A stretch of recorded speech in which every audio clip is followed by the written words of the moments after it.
ලංකාවේ සුන්දරම නිස්කලංක සොඳුරු මාවතක් තමයි ඒ 26 මාර්ගය. මේ මාර්ගයේ යනකොට තමයි 18 වංගුව හම්බ වෙන්නේ.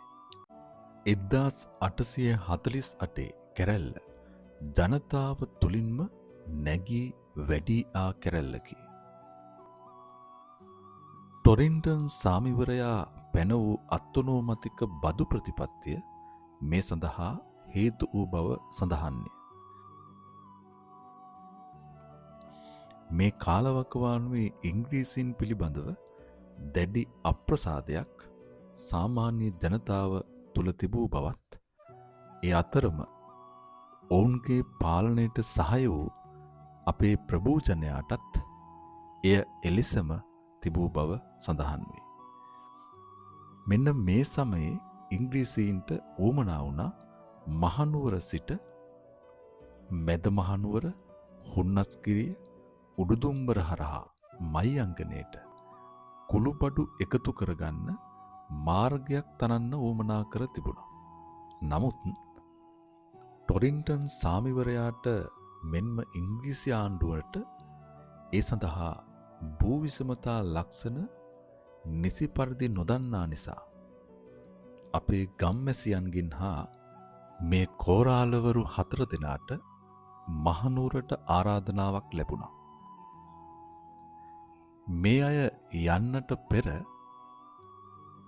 කතිකා කරගත්තා.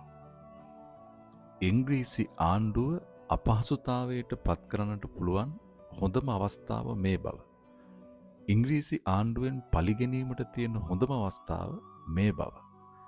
ඉංග්‍රීසි ආණ්ඩුවට වැඩිපුර වියදම් කරන්නට පුළුවන් හොඳම අවස්ථාව මේ බව කතිකා කරගත්තා විතරක් නෙවෙයි, මේ මාර්ගයේ අපේ පැරණි ගම්බිම් හරහා ඉදි වුවහොත් අපේ ගෑනු ළමයි ඉංග්‍රීසීන්ගෙන් බේරගන්න බැරි වෙයි. අපේ සංස්කෘතිය අපට ආරක්ෂා කරගන්න බැරි වෙයි කියලා හිතලා ඔවුන් බින්තැන්නෙන් මේ කැලේ පිළිබඳව හොඳින් දන්න වැද්දෙකුත් එක් කරගෙන තමයි ගියේ. ගිහිල්ලා කිව්වා මෙන්න මේ මාර්ගය තමයි සුදුසුම මේ මාර්ගය කියලා පෙන්වුවා. ඒ පෙන්නුවේ උඩුදුම්බර සිට හසලක දක්වා තිබෙන ලොකුම බෑවුම තමයි සුද්දන්ට පෙන්වුවේ. සුද්දෝ ඒ විශ්වාස කරලා ඒ පෙන්නපු බෑවුම හරහා වංගු සහිත මාර්ගයක් නිර්මාණය කළා. ඒක තමයි මේ 18 වංගුව කියලා කියන්නේ.